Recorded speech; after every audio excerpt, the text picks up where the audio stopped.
Movie शुरू होती है तो हमें एक लड़की दिखाई जाती है जिसका नाम होता है जेनी। जेनी का बेस्ट फ्रेंड उसे एक खास जगह पर घुमाने के लिए लेकर जा रहा होता है और उस जगह का नाम होता है ईडन लेक। जेनी के बेस्ट फ्रेंड का नाम स्टीव होता है। वो दोनों एक दूसरे के साथ टाइम स्पेंड करना चाहते थे और वहीं पर स्टीव जेनी को शादी के लिए प्रपोज भी करने वाला था। जैसे ही रात होती है वो लोग उस टाउन तक पहुंच जाते हैं जिसके पास ईडन लेक था। रात गुजारने के लिए वो लोग वहीं पर स्टे कर लेते हैं, लेकिन जैसे ही सुबह होती है वो वहाँ से निकल जाते हैं और ईडन लेक तक पहुँच जाते हैं। लेकिन वो लेक असल में मेन रोड से काफी दूर जंगल के बिल्कुल बीचों बीच था। काफी देर जंगल से गुजरने के बाद फाइनली वो उस लेक तक पहुँच जाते हैं। वहाँ उन्हें एक लड़का मिलता है जिसका नाम एडम होता है। जेनी एडम से बात करने की कोशिश करती है लेकिन वो लड़का उसकी किसी भी बात का जवाब नहीं देता, इसीलिए वो दोनों वहाँ से चले जाते हैं। वो दोनों बड़े सुकून से रिलैक्स होकर अपना दिन लेक के किनारे गुजार रहे थे, लेकिन तभी वहाँ पर उस एरिया के कुछ लड़के आ जाते हैं और उस दूसरे लड़के एडम को परेशान करके वहाँ से भगा देते हैं। जेनी और स्टीव भी ये सब कुछ देख रहे होते हैं। जेनी अभी आंखें बंद करके बस सोने ही वाली होती है कि तभी एक डॉग उसके पास आकर भौंकने लगता है, जिसकी वजह से जेनी डर जाती है और घबरा जाती है। वो डॉग भी उन लड़कों का ही था। ये बात हमें तब पता चलती है जब वो अपने डॉग को वापस बुला लेते हैं, लेकिन जैसे स्टीव स्विमिंग करने के लिए लेक में जाता है तब वो डॉग दोबारा से आकर जेनी पर भौंकने लगता है। स्टीव को उन लड़कों की ये बात बिल्कुल भी अच्छी नहीं लगती, इसीलिए वो उन्हें समझाने के लिए जाता है, लेकिन वो लड़के स्टीव की एक नहीं सुनते और उल्टा उसी का ही मजाक बनाने लगते हैं। इसीलिए स्टीव बगैर उन्हें कोई बात कहे वापिस आ जाता है। असल में वो लोग 6 फ्रेंड्स थे, जिनमें एक लड़के का नाम ब्रेड था और बाकी सारे उसके फ्रेंड्स थे। वहीं पर ब्रेड की एक फीमेल फ्रेंड भी थी। एज के हिसाब से वो सब लोग काफी छोटे थे, लेकिन बहुत ज्यादा इल मैनर्ड और रूड थे और इस ग्रुप का लीडर ब्रेड था। जब स्टीव सो रहा होता है तब वो सारे लड़के जेनी को बुरी निगाहों से देख रहे होते हैं, लेकिन जेनी उन पर ज्यादा ध्यान नहीं देती और उन्हें इग्नोर करने की कोशिश करती है और ना ये बात वो स्टीव को बताती है। फिर थोड़ी देर बाद वो फ्रेंड्स वहाँ से जाने लगते हैं, लेकिन जाते जाते भी वो जेनी और स्टीव को तंग करके परेशान करके उनका मजाक बना के ही जाते हैं। रात गुजारने के लिए स्टीव वहाँ पर टेंट लगाने लगता है और आग जलाने के लिए जेनी लकड़ियाँ जमा कर रही थी। तभी जेनी को झाड़ियों से किसी की आवाज सुनाई देती है। जब जेनी वहाँ पर देखती है तब उसे वहाँ पर कोई भी नजर नहीं आता। रात वो वहीं पर ही गुजारते हैं, लेकिन पूरी रात जेनी को ऐसा फील हो रहा था कि जैसे कोई उन पर नजर रख रहा है। नेक्स्ट मॉर्निंग जब वो जागते हैं तो वो देखते हैं कि उनका सारा खाना तो खराब हो गया है। तब वो ब्रेकफास्ट करने के लिए वापस टाउन जाने के लिए डिसाइड करते हैं, लेकिन जैसे ही स्टीव गाड़ी स्टार्ट करने लगता है तो उस गाड़ी का टायर पंक्चर हो जाता है, क्योंकि किसी ने टायर के नीचे कांच की टूटी हुई बोतल रखी हुई थी और ये किसी और का नहीं बल्कि उन्हीं बच्चों का ही काम था। फिर स्टीव टायर चेंज करता है और वो लोग टाउन चले जाते हैं। टाउन में आते ही उन लोगों को वो सारे फ्रेंड्स नजर आते हैं, जिस पर स्टीव उनका पीछा करने लगता है, लेकिन वो सारे के सारे अपनी जान बचाकर वहाँ से भाग जाते हैं। फिर वो दोनों एक शॉप पर जाकर ब्रेकफास्ट करते हैं। स्टीव उस शॉप की ऑनर से उन बच्चों के बारे में पूछता है और कहता है कि वो बहुत ज्यादा बदतमीज हैं, लेकिन शॉप की ओनर तो उल्टा स्टीव पर ही गुस्सा करने लगती है। इसके बाद वो दोनों वहाँ से चले जाते हैं। जब वो लोग वहाँ से जा रहे होते हैं तब स्टीव को एक घर के बाहर उन बच्चों की साइकिल दिखाई देती है,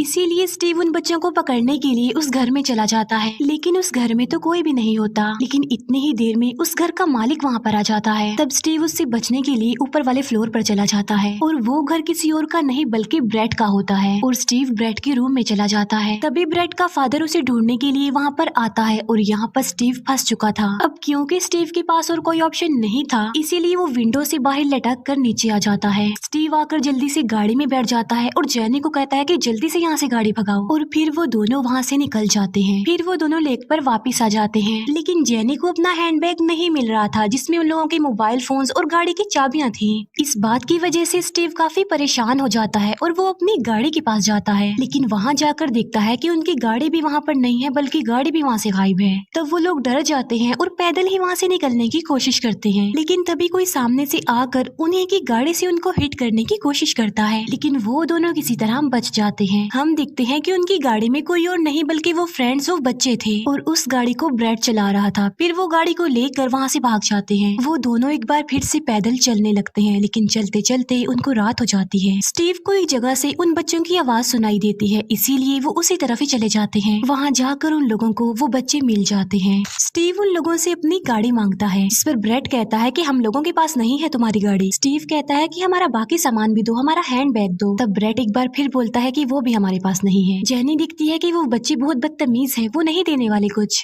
इसीलिए जेनी स्टीव को वापस चलने के लिए बोलती है, लेकिन स्टीव उसकी बात नहीं मानता। तभी ब्रेड की पॉकेट में स्टीव का फोन बजने लगता लगता है। अपने फोन की रिंग सुनकर स्टीव अपना मोबाइल लेने के लिए आगे बढ़ता है, लेकिन ब्रेट स्टीव को पकड़ लेता है और ब्रेट का फ्रेंड स्टीव को मारने के लिए एक नाइफ निकालता है। और तो और वो लोग अपना डॉग भी स्टीव पर छोड़ देते हैं। इस सारी स्नैचिंग के दौरान स्टीव से वो चाकू उनके डॉग को लग जाता है, जिससे उनका डॉग मर जाता है। और वो लोग बड़ी मुसीबत में फंस गए थे, इसीलिए उन्हें वहाँ से भागना पड़ता है। तब वो दोनों गाड़ी की चाबी लेकर वहाँ से भागने लगते हैं और उन्हें गाड़ी भी मिल जाती है लकीली। लेकिन वो बच्चे अभी भी उनका पीछा नहीं छोड़ रहे थे, इसीलिए वो भी उन लोगों के पीछे पीछे भागते हैं। जल्दबाजी के चक्कर में उनकी गाड़ी एक जगह पर फंस जाती है। तब वो सारे बच्चे वहाँ पर पहुंचकर उनकी गाड़ी को तोड़ने लगते हैं, लेकिन फिर भी किसी तरह स्टीव गाड़ी वहाँ से निकाल लेता है। अब क्योंकि सामने वाला ग्लास टूटा हुआ था, इसीलिए स्टीव को ठीक से कुछ नजर भी नहीं आ रहा था, इसीलिए गाड़ी सीधा आकर एक ट्री में लग जाती है। इस एक्सीडेंट की वजह से जेनी को कोई चोट नहीं आती, लेकिन स्टीव वहाँ पर फंस चुका था और वो बच्चे अभी भी इन लोगों के पीछे ही पड़े हुए थे। इसीलिए स्टीव जेनी को हेल्प लाने के लिए वहाँ से भेज देता है, लेकिन जैसे ही जेनी वहाँ से बाहर निकलती है, वो सारे बच्चे वहाँ पर पहुँच जाते हैं, जिसकी वजह से जेनी को वहाँ पर छुपना पड़ता है। तब वो सारे बच्चे गाड़ी की तरफ बढ़ते हैं। जैसे ही सुबह होती है, जेनी अपनी गाड़ी के पास आती है, लेकिन वो दिखती है कि वहाँ पर तो स्टीव था ही नहीं। लेकिन वहाँ पर जेनी को खून के कुछ निशान मिलते हैं, इसीलिए वो उनको फॉलो करते हुए आगे बढ़ती है। थोड़ी दूरी पर जाते ही जेनी को वो सारे बच्चे मिल जाते हैं, जहाँ पर स्टीव भी था। जेनी देखती है कि उन्होंने स्टीव की बहुत बुरी हालत कर दी है और उसे बांधा हुआ है, और उन्होंने स्टीव को रेजर वायर से बांधा हुआ था। और वहाँ पर ब्रेट स्टीव को पूरी तरह टॉर्चर कर रहा था। हालांकि ब्रेट का एक फ्रेंड उसे रोकने की कोशिश करता है, लेकिन ब्रेट तो उसे भी मारने की धमकी देता है। तब ब्रेट अपने उस फ्रेंड के हाथ में वो नाइफ देता है और कहता है कि इस चाकू से स्टीव की बॉडी पर स्टैब करो, मगर जान बचाने के लिए ब्रेट के फ्रेंड को ऐसा करना ही पड़ता है। फिर ब्रेट अपने सारे फ्रेंड्स को कहता है कि वो 1 बाय 1 स्टीव की बॉडी पर चाकू मारे, और ये सब कुछ ब्रेट की फीमेल फ्रेंड अपने मोबाइल में रिकॉर्ड कर रही थी। कोई स्टीव को कहीं पर चाकू से स्टैब करता है तो कोई कहीं पर करता है, और कोई तो उसके मुंह में ही चाकू घुसा देता है। अब जाहिर सी बात है, ये काफी दर्दनाक था और इसे स्टीव सह भी रहा था, ना चाहते हुए भी। और ये सब कुछ जेनी दूर खड़ी हुई देख रही थी। जेनी स्टीव को बचाने के लिए अपने मोबाइल के ब्लूटूथ को स्टीव के मोबाइल के ब्लूटूथ से कनेक्ट करती है। ऐसा करते ही जेनी फौरन पुलिस को कॉल मिला देती है, लेकिन इस बात का ब्रेट को पता चल जाता है और वो जेनी को ढूंढने लगते हैं। जब वो सब लोग वहाँ से चले जाते हैं, तब स्टीव खुद को आजाद करने की कोशिश करता है और मौका मिलते ही वो वहाँ से भाग जाता है। वो सब फ्रेंड जेनी के पीछे पड़े हुए थे और जेनी उनसे बचकर भाग रही थी। भागते भागते जेनी को एक कैबिन दिखाई देता है और वो दिखती है कि उस कैबिन के अंदर वॉकी टॉकी है। जेनी उस वॉकी टॉकी को उठाने की कोशिश करती है, लेकिन जल्दबाजी में वो नीचे गिर जाता है और टूट जाता है। इतनी ही देर में वो सारे बच्चे भी वहाँ पर आ जाते हैं, इसीलिए जेनी को उनसे बचने के लिए छुपना पड़ता है। वो सब जेनी को ढूंढने लगते हैं, लेकिन तभी ब्रेट के पास उसके फ्रेंड की कॉल आती है और वो बताता है कि स्टीव भी भाग चुका है। इसीलिए वो लोग स्टीव को ढूंढने के लिए वहाँ से चले जाते हैं। फिर स्टीव अपनी गाड़ी से फर्स्ट एड बॉक्स निकालने जाता है, लेकिन जैसे ही वो डिग्गी खोलता है, गाड़ी का सिक्योरिटी अलार्म बजने लगता है और इसी वजह से उन सबको पता चल जाता है कि स्टीव कहाँ पर है। तब स्टीव अपनी जान बचाकर वहाँ से भागने लगता है और भागते भागते उसे रास्ते में जेनी भी मिल जाती है। तब जेनी स्टीव को पकड़कर एक पुराने कैबिन में ले आती है। वहाँ ले जाकर जेनी स्टीव के जख्मों पर बैंडेजेस लगाने की कोशिश करती है, लेकिन स्टीव के जख्म काफी गहरे थे और स्टीव का सारा खून भी बह चुका था और उसकी हालत मरने वाली हो जाती है। जेनी उसे कहती है कि मैं तुम्हें कुछ नहीं होने दूंगी, मैं तुम्हें बचा लूंगी। और तभी जेनी का हाथ स्टीव की पॉकेट पर रखा जाता है। तब जेनी देखती है कि स्टीव ने उसे प्रपोज करने के लिए रिंग रखी हुई थी।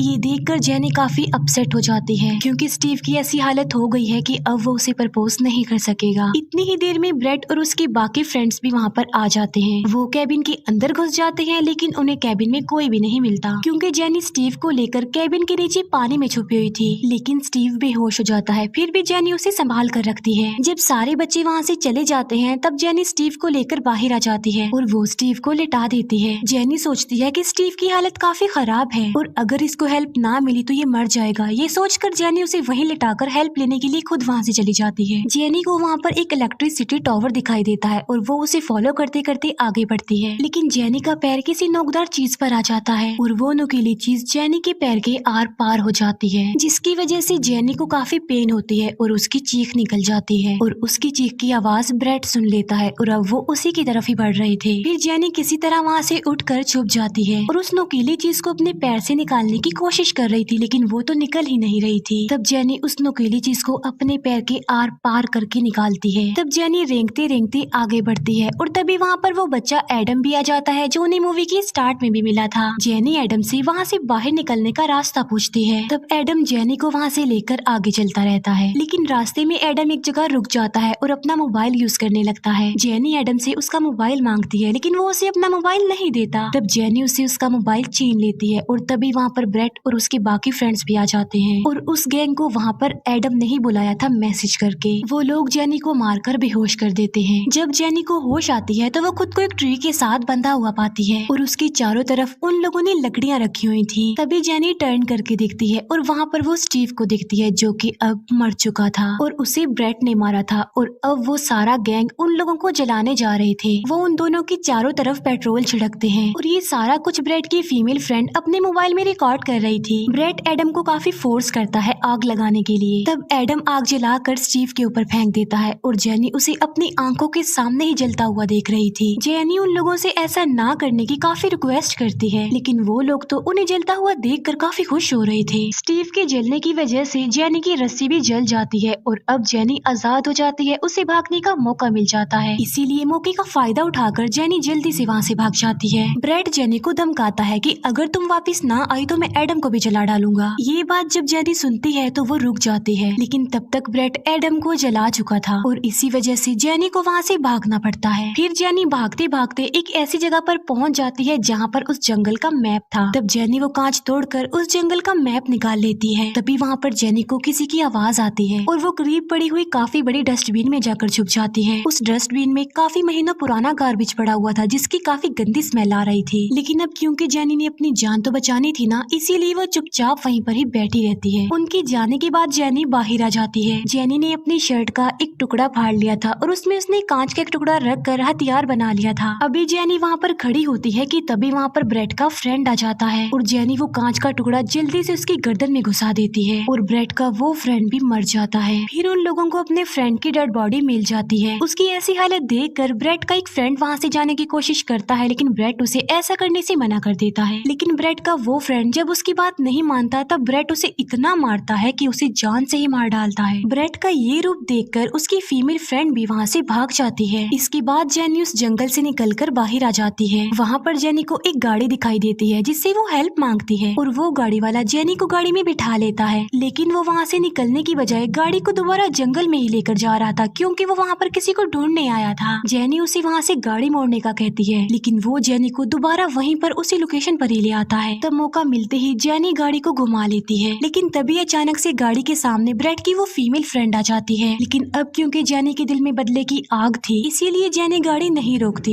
इसीलिए वो गाड़ी को उस लड़की में जाकर ही ठोक देती है। तभी जेनी वहाँ से आगे बढ़ती है। एक जगह पर पार्टी चल रही थी और जेनी वहाँ पर जाकर हेल्प मांगती है लेकिन तभी फौरन जेनी बेहोश हो जाती है। जेनी को जब होश आती है तब वो बहुत सारे लोगों के बीच में खुद को घिरा हुआ पाती है और मुसीबत की बात तो ये है कि वो घर किसी और का नहीं बल्कि ब्रेट का ही था। तभी ब्रेट की मदर के पास ब्रेट की कॉल आती है। वो बताता है कि एक लड़की ने मेरे फ्रेंड्स को मार दिया है और वो भाग गई है। जेनी उन लोगों को एम्बुलेंस बुलाने के लिए कहती है लेकिन वो लोग उसकी बात नहीं मानते। जेनी को पता चल चुका था कि वो लोग थोड़ी देर तक उसका क्या हाल करने वाले हैं, इसीलिए जेनी वॉशरूम में जाकर खुद को लॉक कर लेती है। तभी वो लोग दरवाजा तोड़कर जेनी को पकड़ लेते हैं और वहीं पर जेनी ब्रेट को भी देख पाती है। जेनी उन लोगों को सारी बात समझाने की कोशिश करती है और ब्रेट के बारे में भी बताती है लेकिन कोई भी उसकी बात पर बिलीव करने को तैयार नहीं था। और फिर सारे लोग मिलकर उसे वॉशरूम में ले जाते हैं और जेनी चीख रही थी, चिल्ला रही थी, उसकी चीखें ही सुनाई दे रही थी बस। दूसरी तरफ ब्रेट अपने मोबाइल से सारा डाटा डिलीट कर देता है और इतना कुछ करने के बाद भी ब्रेट बच जाता है और वो बिल्कुल सेफ ही था। लेकिन उसकी वजह से इतने सारे लोगों की डेथ्स हो गई, इतने सारे इनोसेंट और बेकसूर लोगों की मौत हो गई। और बस इसी के साथ ही इस मूवी की सैड एंडिंग हो जाती है। Thank you for watching.